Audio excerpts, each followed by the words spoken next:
What is up, mis amigos? Welcome to my YouTube channel. We are back at it again with the time slips. And this time, my best time is a 13.9. Finally broke into the 13s, so that's pretty exciting. Pretty excited about that. Now I need a helmet in order to race at the racetrack again. But let's go ahead and check out the first pass.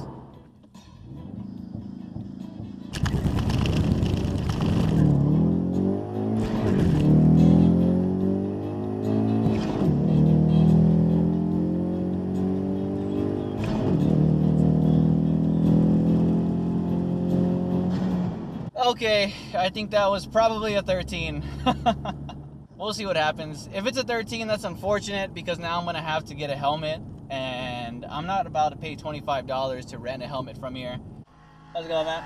Appreciate it. All right, so a 14.2. So that's the same as the first pass from last time.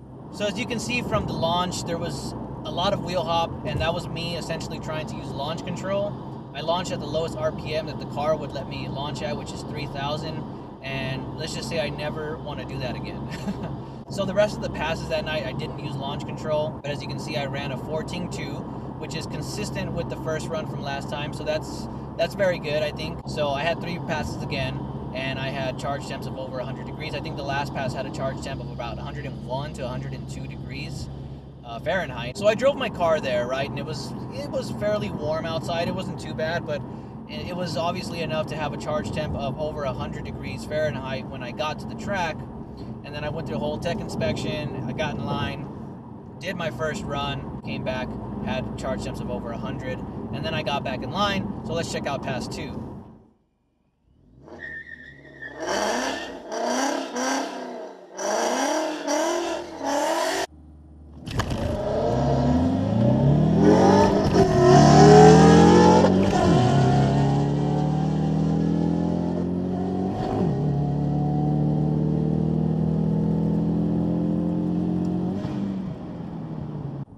That was nice. Running a charge temp of 109. Shit, we need to like sit down for a little bit. Runs are going pretty fast, so I might sit out this next one. It's pretty hot. Temperature's dropping too, which is crazy.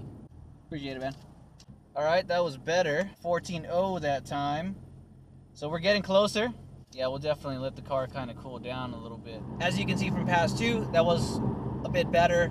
There wasn't as much wheel hop as the first time, but again, I didn't really focus on launch control. I think I set the RPM somewhere around 2,500 RPM and try to launch from there.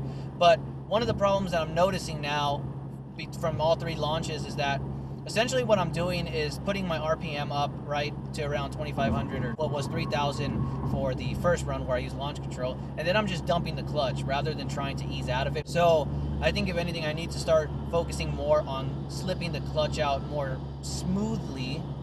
That way I don't break traction as much and I have a smoother launch, and hopefully that'll improve the 60-foot time much better. But even then, even though it was a high charge temp, I don't think that's really hurting my time that much. I think if anything, I still have a lot of room to grow and get a faster time before I can really start blaming, you know, charge temps or temperature or anything like that. But just FYI, so that way you guys have an understanding of some of the engine parameters that I'm kind of monitoring. And if you think there is something else that I should monitor or that you would like to know, such as maybe, I don't know, max boost pressure, whatever it may be, comment down below, and that way, I can kind of give you guys a better idea of what the conditions are like if you're interested in that. But let's go ahead and check out the third run. All right, last pass of the night. Let's try to get them 13s.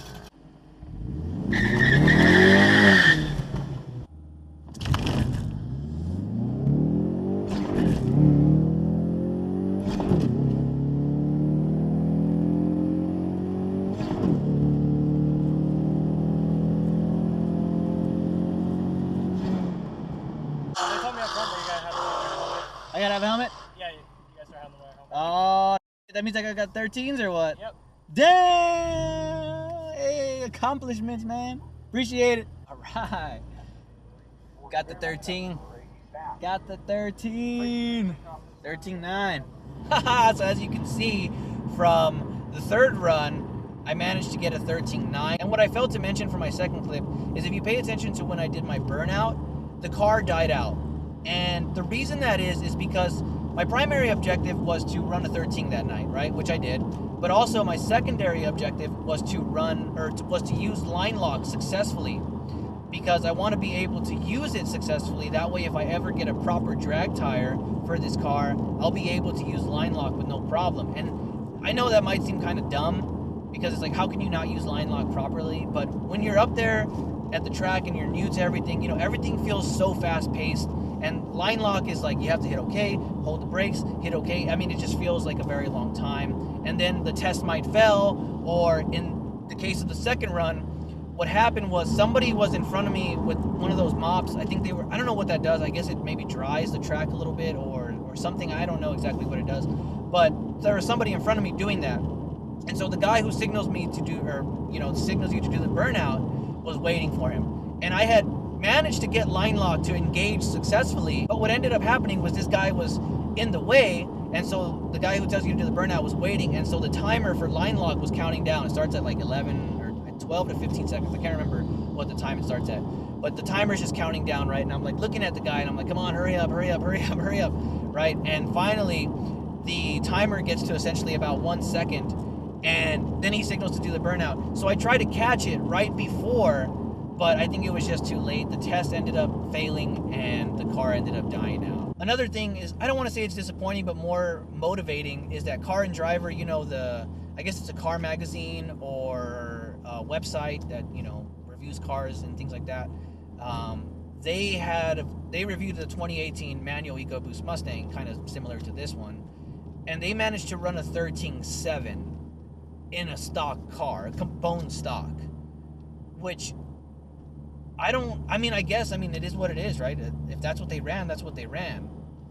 But maybe the difference between that is, I don't know exactly what tire they use. I mean, I'm pretty sure they probably had a premium tire on it, so that's probably helping them, but they probably also had an experienced driver behind the wheel, so that probably does make a difference in terms of them being able to run a 13.7. So, you know, I definitely don't have a stock car anymore. I have the Stage 3 package from Cobb Tuning running their 93 octane tune, so in theory I should be faster. Not only that, because I actually do make over 310 wheel horsepower now, so I have some work cut out for me, but that's kind of good in a way. But again, you know, conditions vary and you know, driver skill varies, so, but at least I know that I should be able to run a 13.7 very comfortably in this car. So we'll see what happens next time at the track. I think that's going to be the goal, is to run a 13.7, but now I need to look into getting a helmet, since now I'm running in the 13s. Hopefully we can keep that consistency up next time we go to the track. But anyways, that's going to be it for now, guys. I hope you guys enjoyed the video. Leave a comment down below. Also hit that like button if you like this video. Make sure to subscribe to follow the journey, follow the other projects that I got going on. Anyways, as always, I'm Steven, out here hanging out, having fun. See you in the next video.